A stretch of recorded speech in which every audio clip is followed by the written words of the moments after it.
When I woke up, the room was blinding. Fluorescent lights buzzed overhead, casting a sterile glow on the white walls around me.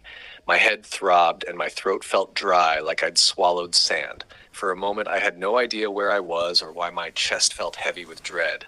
Then it all came flooding back. Olivia. The party. Her lifeless body on the floor.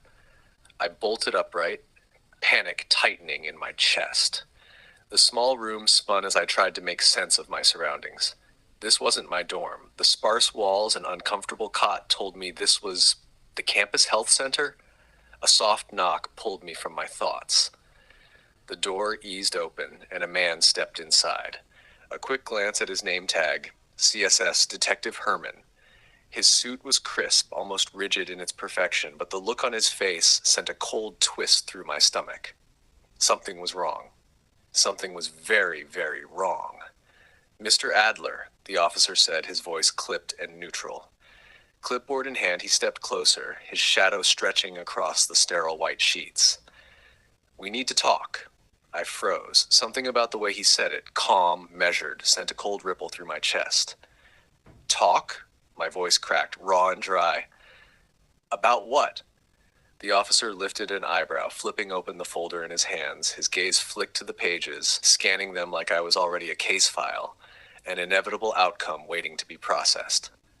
About last night, he paused. About Olivia Graham.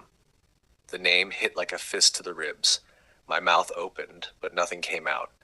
The officer didn't seem to notice, or maybe he did and he just didn't care. He placed the folder on the small table beside my bed and slid it forward, the crisp shuffle of paper unnerving in the silence. You were the only one still unconscious when paramedics arrived, he said, his tone as flat as his expression. We've got statements from Dan and Kurt.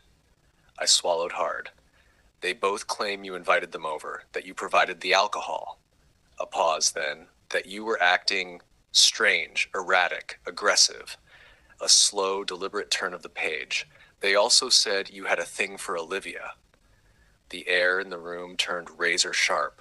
What? The word barely scraped past my throat. The officer didn't blink. They're lying, I choked out, my pulse hammering against my ribs.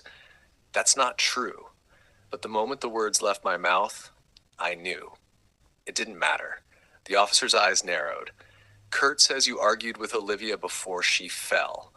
Dan backs him up. You've got no witnesses, and given your blood alcohol level when we found you, things aren't looking good, kid.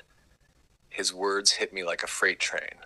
My head spun, the room suddenly too small, too hot. I struggled to focus, but my thoughts felt sluggish, disconnected, like my brain was wading through molasses.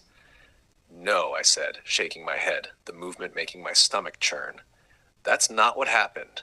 Kurt and Olivia were the ones arguing. I wasn't even. The officer held up a file, flipping through the pages. Toxicology report says otherwise. High blood alcohol content plus traces of zolpidem. That's Ambien, in case you didn't know. Mixed with alcohol, it can cause confusion and memory gaps, even blackouts. My breath caught. What? My pulse hammered in my ears. I didn't take anything. I barely even drank.